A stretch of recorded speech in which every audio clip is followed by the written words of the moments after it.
Morgan SLV. What's happening, everybody? Hey, I'm going to go over some stuff today. Once again, probably till I clear up many of the questions that I have. I'll go over certain items, financial terms and stuff like that, and just try to, kind of spoon feed it to you guys. And, the ones that know what it is, you can probably correct me if I get something wrong, but I'll try to explain stuff as best I can, with looking up financial terms and whatnot. It's just something that bugged me. Like I say, when I learn something, I want to know what everything means. I want to know what every word means and how it's used. Let's go over gold and silver. Gold today is 1249.57. Silver 1983. Okay, so it's going to be exciting times, right? Right now, the metals are moving, and like I say, I'm my profit margin is looking real good right now. Done a lot of good viewing lately. Spent a lot of time on Stella Concepts site yesterday. Great work. He's answering a bunch of questions. I think he answered 20 questions or so. And if you guys have any questions, I know I got some emails this week on things like your gold to silver ratio and whatnot. If you guys have any questions, please go ahead and comment or email me, and I'll do my best. Let's go over PE ratios. So I'm just going to go ahead and read what I wrote down, and then we'll kind of discuss it for a second. PE ratios is the price of a security per share at a given time divided by the annual earnings per share. Okay, and so when I used to hear, Jason Hummel, if you've ever been on his site, silverseek.com, he talks about PE ratios of 5 or 4 or 7 or 11 or 12, and I was just like, wow, what the heck is he talking about? Well, let's continue. Often the earnings used are trailing by 12 months, but some analysts use other forms of figuring out the ratio. The PE ratio is a way of determining a security stock value or a valuation. This is the fair value of a stock in a perfect market.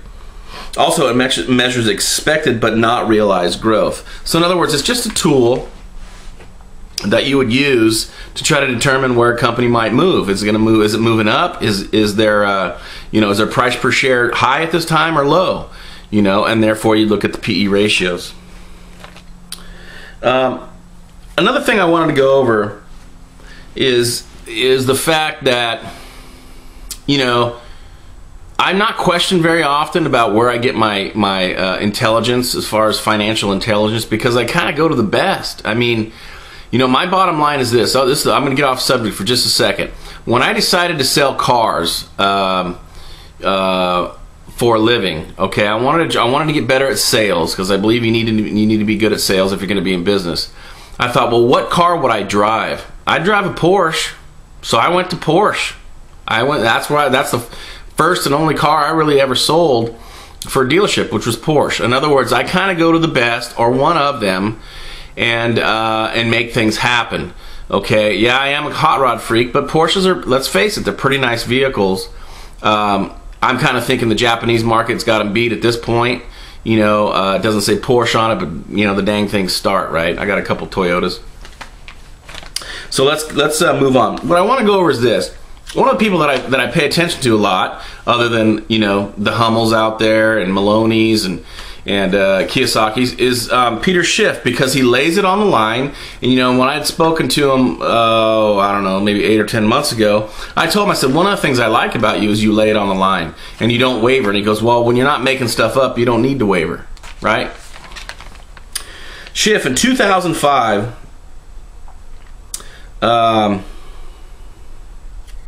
was saying that we were in our economy was he was calling for our economy that it was in a bubble. This is in 2005, and people were saying, well, what are you talking about? We have governments investing in our currency at record levels and whatnot. And he goes, look, yeah, they might be coming into our country and buying up our assets, but they're not coming into the country and investing in our country so that we can produce goods, to sell abroad, right? You need capital, which which would mean you need savings, which, let's face it, our country is not real good at that, right? You need savings, you need capital to invest in our country so that we can build goods and sell them abroad. That's how we end up with this whacked out, trade deficit deal we got going on right now, right? If everything was so good, if all those borrowed dollars were working out so good for us? Why is our trade deficit completely whacked? Okay? We don't produce, we consume. We don't save, we borrow. The rest of the world is financing our consumption. That is not a good thing. Agree? I hope so.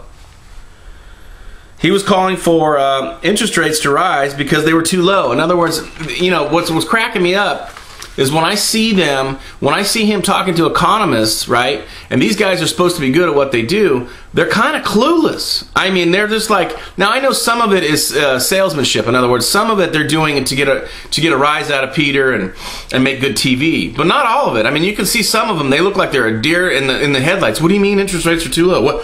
What do you mean gold's going up? Why would it do that? Well, I don't know. I mean, you know, our economy's falling apart. That might be one reason why gold is going to the moon, right? Silver, right? These guys thought that you're going to crack up. This is in 2005. This was on, I want to say CNBC. These guys thought that the gold rising was due to jewelry sales in India. And I have in quotations, ha ha. He goes, look, once again, you know, one reason why my hat's off to Bill Murphy and GATA is because they're wrestling with JP Morgan, right? And to stop the suppression of silver and gold, right? Here's the deal. If it's left alone, once again, it is an indicator to say, look, the reason gold is going up is because currencies around the planet are getting printed into oblivion, right? And they're being manipulated to closely match our dollar. In other words, if our dollar's super weak, they can't have theirs, from what I'm understanding, they don't want their currency to rise too much against ours, otherwise we won't buy their products. But we don't have any money. I mean, oh my God, am I the only one that sees this? Once again, where's that calculator?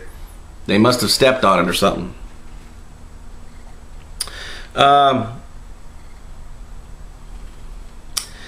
Peter stated that the world was concerned about all the new dollars being printed, you know, they, like I say, they all look like deer in the headlights, you know. Well, I don't think things are that bad. Well, I don't know. 2005, he's making all these calls. How is it working out? We're in 2010 now. I just saw a little blip from Mark Faber. Says within the next 7 to 10 years, the U.S. dollar will be at its all-time low, which is zero. Now, I have lots of friends who are going to be retiring at that time. What are they going to do? You know, the only thing worse than saving in dollars is being promised to be paid dollars in the future through bonds. Another thing I warned him about last night, guys probably got about $500,000 in the market. I said, you get anything from your accountant or anything in the mail that says we're going to be your retirement will be switched over to U.S. Treasuries, you better run for the hills. And he didn't know what to say to that. Get this.